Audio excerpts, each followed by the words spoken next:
Good evening and welcome. Thank you for watching this candidate forum this evening. Tonight we have the state delegate candidates for the 15th district in the state of Virginia. We welcome Mr. Todd Gilbert and Ms. Emily Scott. My name is David Hutton. I am the chairman of the Shenandoah County Chamber of Commerce, and I will be the moderator tonight. The 15th district represents Shenandoah and Page counties, as well as parts of Warren County and Rockingham counties as well. This candidate forum tonight has been made possible by the Farm Bureau of Shenandoah County, Shenandoah County Education Association, the Alliance for the Shenandoah Valley, and the Shenandoah County Chamber of Commerce. The forum is intended to be a civil, nonpartisan discussion of the issues with being respectful to all candidates. I will be asking the questions tonight. All questions asked this evening were submitted online by you, the voters. They've only been reviewed to measure for the length and that they are pertinent to both candidates. We have received lots of questions for this evening's forum, and we'll do our best to get through as many as possible. The schedule for this evening, each candidate will start with a 2-minute introduction.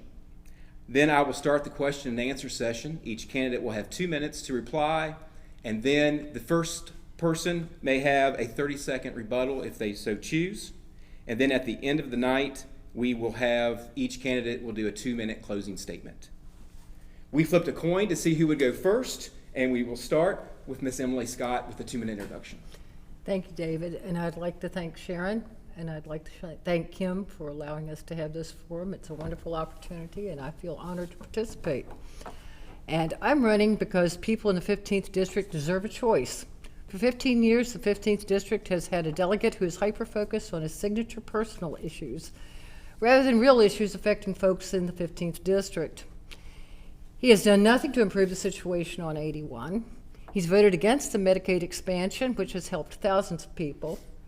He's voted against increasing funding for mental health programs, and he voted against increasing the minimum wage to $9.50 an hour. He even voted against ratifying the Equal Rights Amendment. We've made progress despite him, rather than because of him. We can work to make I-81 safer, wages higher, and affordable health care more accessible. I will work with all the citizens of the 15th District to ensure a safe, secure, and profitable future. Mr. Gilbert. Thank you. Well, good evening or afternoon. I don't want to give it away, but whenever folks are seeing this, thank you for having me. Thank you to our hosts. It has been the high honor of my life to represent the people of Shenandoah County and the 15th House District. Very often I'm asked to speak to groups that address our number one economic driver here in the county, which is agriculture. I'm quick to point out that it is agriculture that has given me all of the opportunities that I've had in my life. My father brought my family here when I was just a toddler. I've grown up in this valley, in this county, in this area. I came back here when I had the opportunity, the first chance I had to come back here and work as a prosecutor. I'm raising a family here now as an old dad. I have the opportunity to have 2 little boys that are growing up in this beautiful valley, and I certainly want to protect it, and I want to protect the Virginia that they're growing up in. The progress that my opponent speaks of course, has come at great cost to Virginians and the people of this district. In that Democratic rule is wrecking many of the things that they care very much about in Richmond. Certainly one of my goals is to have their vote again this year, to earn their vote, but also to change leadership in Richmond, because those policies are very much running counter to the values of the people of this district, values that I think I represent very well, that I've represented very well for 15 years, and I look forward to representing again for the next 2 years. So thank you all again for having us. Thank you. Ms. Scott, you'll go first with our first question tonight. It's a continuation somewhat of your opening. The question is in regards to qualifications. What made you decide to run for the state delegate position personally, and what makes you the best candidate for this position? Well, I decided to run because I believe that every election ought to have a choice, because democracy, because we have to have a choice. We can't continue to let candidates run unopposed because that's a mandate for their performance. It means that everybody seems to think they're doing just fine if they're unopposed. And quite honestly, not everybody who's in an elected position does just fine. There's always something that we can bring to their attention that they could improve upon or do differently. And I believe that that is our choice as citizens of a democratic society to have that option. And in the event that a particular candidate may not be as strong as the other candidate, politically speaking, at least those issues are out and can be addressed by the representative, by the elected representative. And that would be my... Thank you. Mr. Gilbert, why have you decided to run again for state delegate, and what makes you the best candidate for this position? Well, again, as I noted in my opening statement, I see Virginia very much in peril right now. We're just ranked the 49th worst state in which to open a small business by a very well-respected institution and periodical. Being 49th is not any place to be. You want to be first, and certainly folks on the other side will tell you that Virginia was still the #1 state to do business. They will not tell you that they changed the methodology when they made that assessment, that a number of issues where cost of living is very high, where cost of doing business is still very high, were not factored into that ranking very well, and that ranking of 49th is much more accurate. The wrecking ball that's been taken to our institutions, to our public policy, making it much more expensive to open a business, to keep a business open, to keep workers, to not get sued, to raise a family. Costs of energy alone under Democratic leadership in Richmond have led to families being forced to pay an average of $800 more per year for their energy costs just to heat their home and air condition their home and keep the lights on. That's untenable to me, and I've been doing this a little while. I don't know that I ever set out to be in Richmond this long, but we still have work to do, especially now. And I think that the current leadership in Richmond requires change, and I mean to do something about that. So, thank you. Thank you, Ms. Scott. Do you have any rebuttal?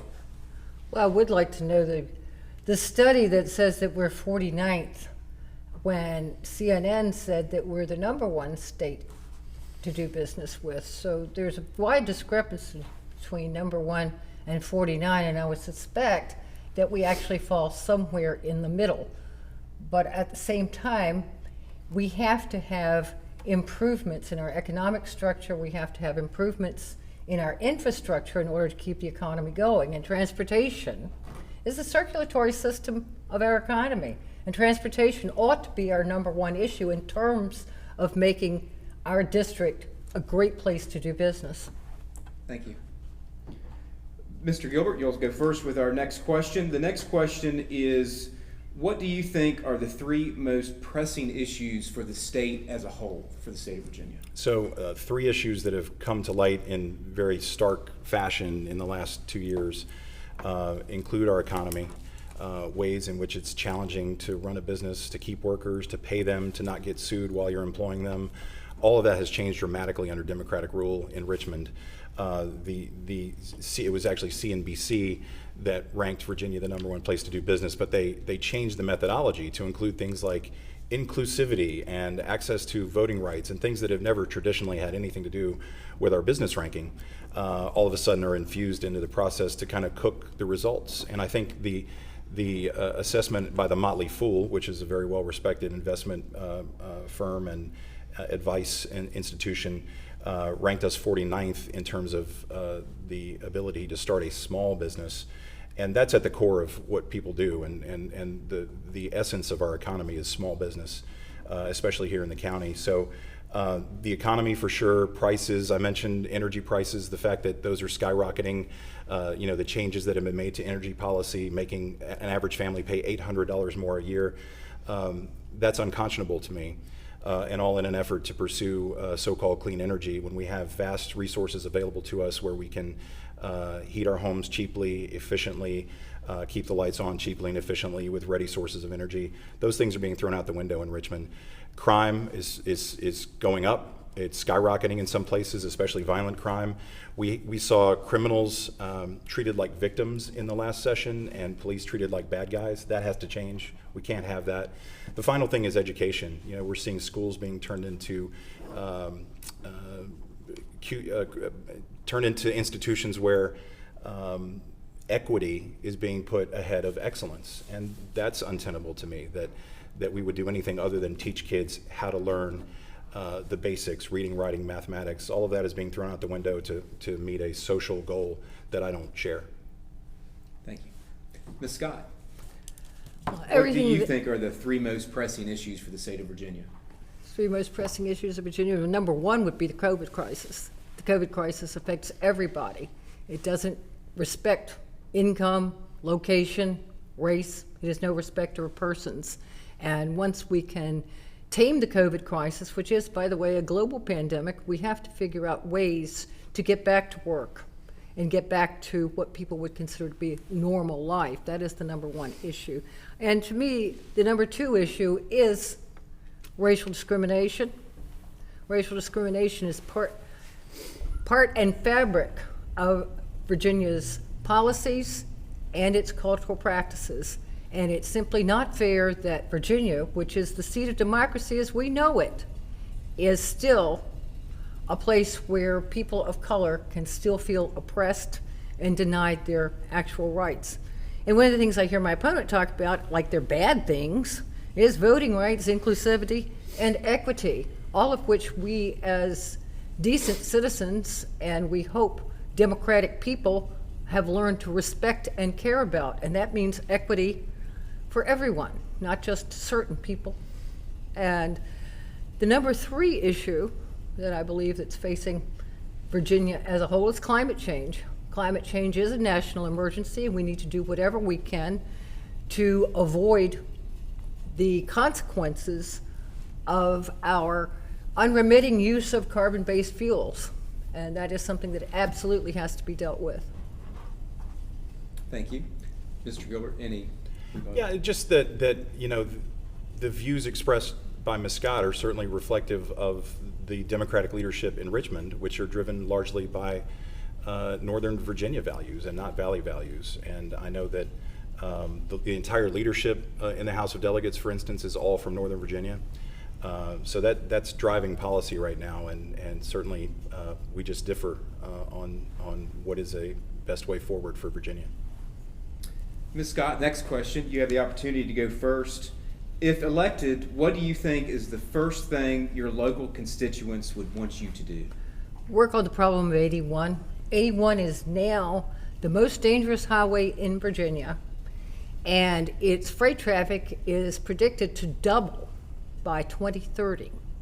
And we have to absolutely do something about it. There are too many accidents. It's become almost unsafe to drive on 81.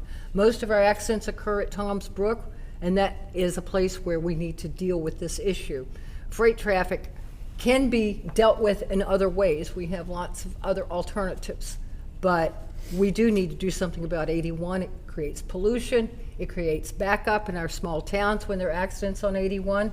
And the accidents on 81 actually cost our localities in terms of fire and rescue resources. And those are things that we need to address almost immediately.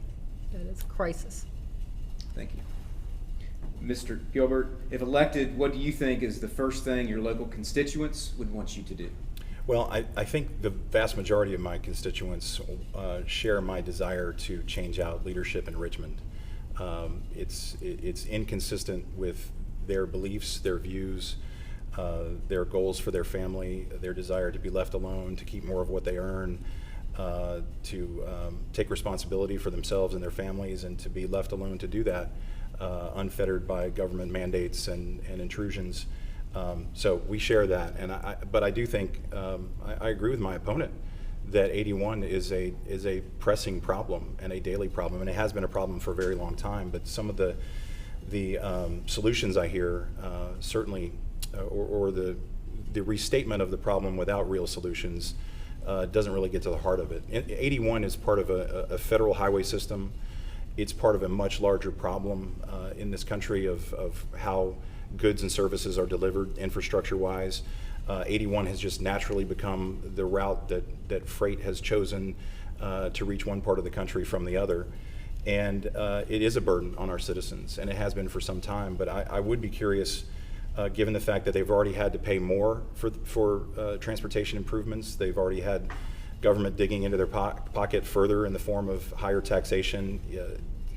Just along this corridor alone, we were asked to pay more in addition to other taxes when gas is skyrocketing.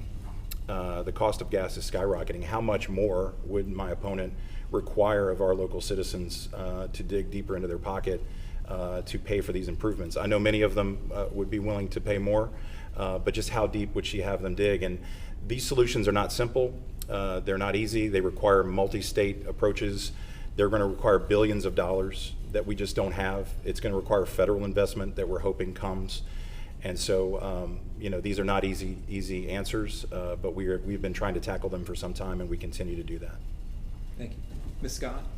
Well, the obvious solution to 81's problem would be rail, and encouraging public and private partnerships would do a lot towards helping us move the bulk of freight to rail as opposed to our interstate corridor, which would reduce the traffic on 81, reduce the pollution. It would make it safer for commuters to use it. 60% of our population in Shenandoah County commutes to their jobs, and they're impacted by all the traffic backups and the accidents on 81. So therefore, investing a little money in incentivizing rail would go a long way. And I'm really concerned about my opponent's view on what's wrong in Richmond. He keeps talking about Richmond being so dangerous. What are you afraid of, Todd? Democrats. Oh, we're terrifying. The next question, Mr. Gilbert, you'll go first. Again, these questions have been provided to us by our viewers. The next one deals with the elections. The question is, do you believe elections in Virginia are secure? Please explain why or why not. Would you support making changes to state election laws? And if yes, please explain. Yeah, and I just want to say one thing about rail. This is a perfect example of why I said these are not simple issues with simple answers. Can you imagine all of that freight being moved onto this line that's been shut down, for instance, in Shenandoah County, all that freight being moved through our little towns every day? These are not easy answers, and I think there's a reason that these solutions have eluded us for some time, because none of the solutions are easy.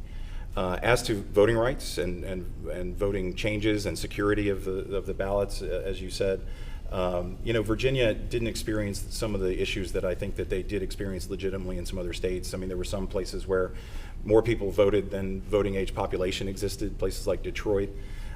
So people were right to be sort of concerned about this issue. I think Virginia was frankly much more secure, but Democrats in Richmond, again, have changed the rules wholesale. You're not required to show an ID anymore to vote because of Democratic rule in Richmond. You're not required to have a witness signature on an absentee ballot application. You have 45 days of early voting. That's great for many people, but it also opens it up to the ability of some people to manipulate the system. We used to have election day. If you were a responsible citizen, you showed up on election day, you voted. Now it's sort of been left wide open. Very soon, again, because of Democratic policy, we're going to have same-day registration. So you can show up, register to vote that day, and do it without an ID. And I don't think that should lead anyone to believe that our system is safe and secure. In fact, it's being led very much in the other direction. Ms. Scott, do you believe the elections in Virginia are secure? Please explain why or why not. Would you support making changes to the state election laws? I think state election laws ensure that we have safe and secure elections, and I can't understand why my opponent keeps worrying about election security when there's been very little voter fraud in Virginia, if any. We've really never had a problem in Virginia, and quite honestly, it's almost impossible to have problems at the local level because we have a wonderful electoral board and we have many people in place who make sure that voter fraud is impossible. It's almost impossible to sway an election in Virginia. And early voting certainly doesn't do anything to make our elections less secure. And everything that I hear my opponent talking about has to do with actually disenfranchising voters rather than making elections secure. Voting is a right, not a privilege. It is our most fundamental and precious right as citizens of this country. It's not a privilege to vote. You should be able to vote without having to go through hoops to do so. And all of the election improvements that have been passed in Richmond simply make it easier for the elderly, the disenfranchised, the disabled to vote, which is their absolute right. And I'm sure my opponent would agree that the right to vote is absolute and is something that deserves to be protected as much as possible in any possible way. We want people to vote. We don't want people to stay home. We don't want them to be afraid to come to the polls because of voter intimidation. We don't want them to feel held up because they're disabled and don't have a ride to the polls or can't get to the polls on election day. We want as many people as possible to vote, and I don't really care which way you vote as long as you have the ability to exercise your most fundamental freedom in this country. Mr. Gilbert. Please. Well, I do agree that the right to vote is sacred, and we should uphold it as a cherished right. I would disagree that voter intimidation exists. Just like my opponent says voter fraud doesn't exist, voter intimidation certainly doesn't exist. And I think she and her supporters would say that having to show an identification when you go to vote amounts to voter intimidation. It certainly does not. So if we truly want to protect the sanctity of the right to vote, then something as simple as showing an ID shouldn't be that hard. But yet the Democrats made sure you don't have to do that anymore. And you didn't have to show an ID when you registered to vote, neither did I. Virginia law said that we could just go down, swear an oath, tell them where we lived, and we were registered. Ms. Scott, the next question is directed to you first. What do you think are the most pressing needs of low-income constituents, and how would you address those needs?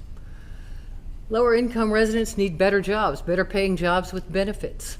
And one of the first things I would work on, if elected, is to overturn our so-called right to work laws. Our right to work laws means the right to work for less, as we say. And quite honestly, what it means is that if you have a union job, you don't have to pay dues, which means the union can't do its job in terms of ensuring that people have a fair and reasonable contract with their employers. And raising the minimum wage is a good start, but it needs to go even higher, because at $9.50 an hour, you can't even buy a house in Shenandoah County. You can't afford to pay rent in Shenandoah County. So the first thing we need to do is make sure that people have good jobs, good, well-paying jobs with paid benefits, which are seriously lacking in this community. Thank you. Mr. Gilbert? So right to work, for those who don't follow this issue, is really the cornerstone of Virginia's business environment. It's what makes sure we remain in that #1 ranking, despite all the ways they've cooked that ranking to manipulate it. If we were not a right to work state, certainly we would be in free fall in any of those rankings. Right to work means that you don't have to join a union to work at a particular industry or in a particular business.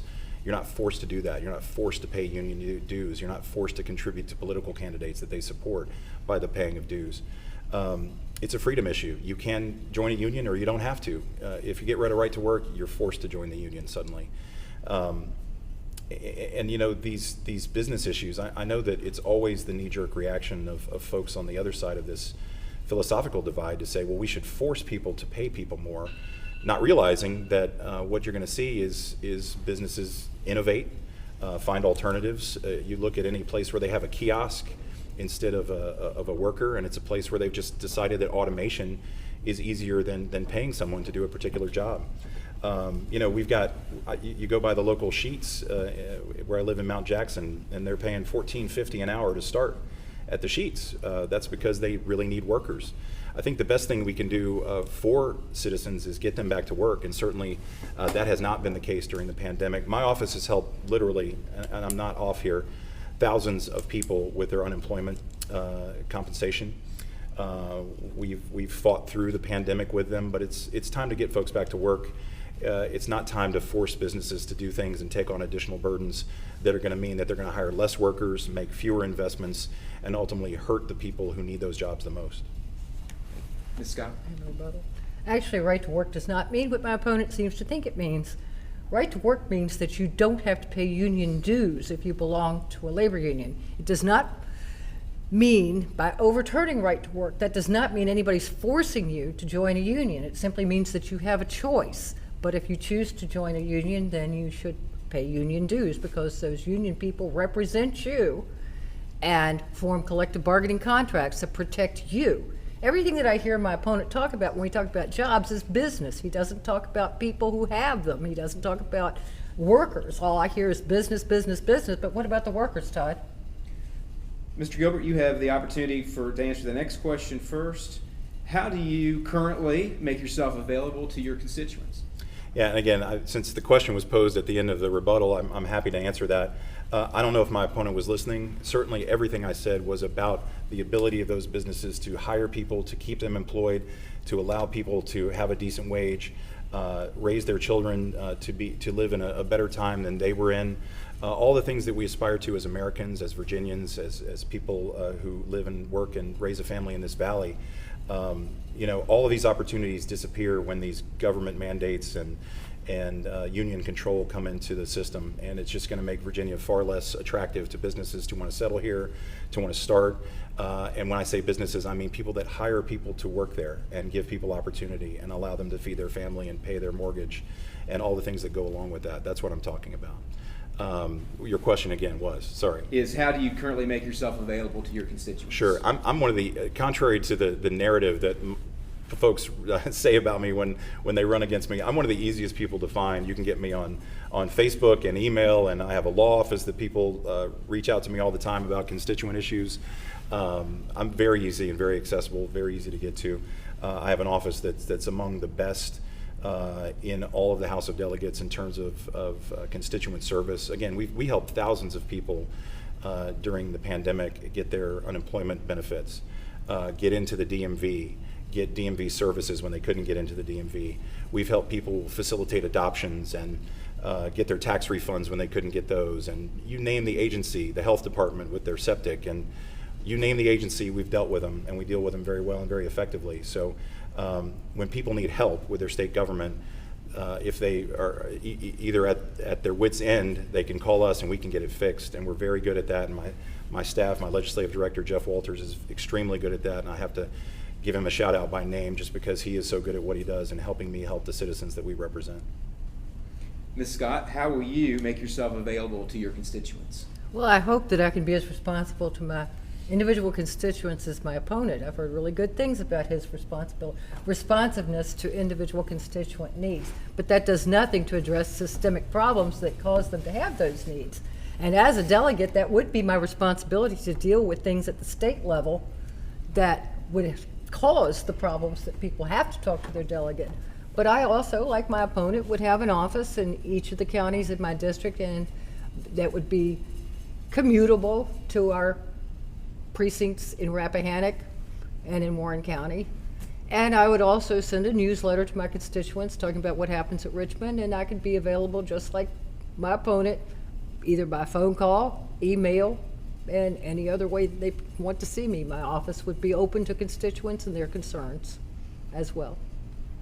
Mr. Gilbert, any follow-up? I realize she may have misspoken, but I no longer represent Rappahannock County. I haven't represented Rappahannock County since. I meant Rockingham. It's fine. I thought so. I'm just making sure that was clarified. No, I don't have any response. I'm very proud of the job we do. Proud of the way we handle problems for people. We have folks come to us who are literally, in tears, wondering how they're going to fix this problem. I agree with her. I would love to change the nature of bureaucracy outright, but I think it is its own animal, and we just tackle it every day very effectively for our constituents. This is our last question of the night. Ms. Scott, you'll go first. Do you support the Rails for Trails at the state level? Sure, because contrary to what my opponent thinks, we're not talking about the rails that go through the Shenandoah Valley. Those rails have been abandoned. They are not officially abandoned yet by Norfolk Southern, but they are in the process of being abandoned. And Rails to Trails is a really wonderful way to increase tourism and make use of an existing property that so far just sits and grows weeds. And since they have abandoned the tracks, there's no point in putting them back to use. In fact, it would be impossible to use them for today's modern transportation needs. What needs to happen in terms of transportation is that we need to look at moving our freight by rail east. The Central Crescent has done a lot, and we can utilize that more. We can also incentivize rail through public-private partnerships to increase availability for freight travel. And the Ford plant in Tennessee is a wonderful example of how you can have business that it will relocate here contingent upon their accessibility to rail. And I think that we can do that sort of thing here in Shenandoah County, the 15th district right here. And that's the sort of thing that I would be interested in working on. Mr. Gilbert, do you support the rail for trails at the state level? Well, again, off topic a little bit, but you know, there's a rail line here. It's not used anymore. It hasn't been abandoned yet, but I know there are interests who would like to reopen that to get freight flowing through our little communities here. They would absolutely love to do that. So that scares me a little bit, maybe more than a little bit. But that proposal is out there too. I know that I am intrigued by the idea of rails to trails. I think that's a perfectly good use for an abandoned section of line. You know, tourism, agriculture is number one. Tourism is certainly number two in terms of our economic drivers here, and so I love the idea. But I would want to learn more about who would be affected, how homeowners might be affected. I'd like to hear from them just about what they think about it before we proceed headlong into something. I think you need to do it thoughtfully. But yeah, I'm intrigued by the idea, and I want to know more and want to know how it would both positively and negatively impact our communities before we undertake that. Thank you. Ms. Scott, any rebuttal?